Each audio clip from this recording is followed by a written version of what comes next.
一人暮らしは自由である一方、病気になった時は少し心配ですよ। একা একা বসবাস করার স্বাধীনতা আছে, কিন্তু যদি অসুস্থ হন সেক্ষেত্রে চিন্তাও আছে। তো আজ আপনাদের সাথে আলোচনা করতে চাই ইপ্পো গ্রামারটি। N3 এবং N2 দুইটাতেই আছে এই গ্রামারটি।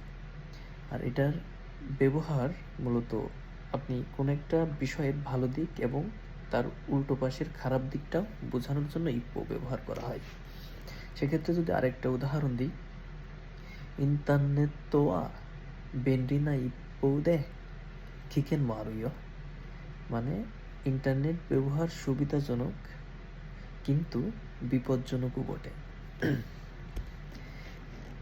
সো ইপ্পোয়ের শেষযোগ্য হলো ভার্বের ডিকশনারি ফর্ম, রু ফর্ম।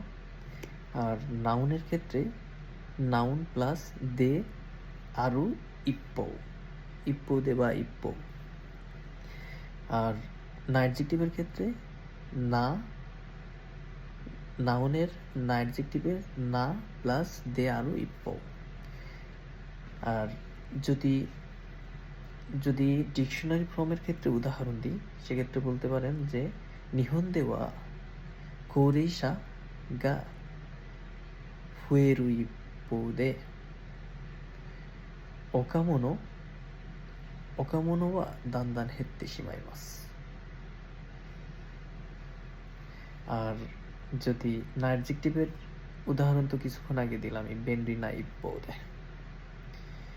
তো যাই হোক, আজ এখানে শেষ করছি। ইপ্পো গ্রামার সম্পর্কে হালকা পাতলা আলোচনা করলাম।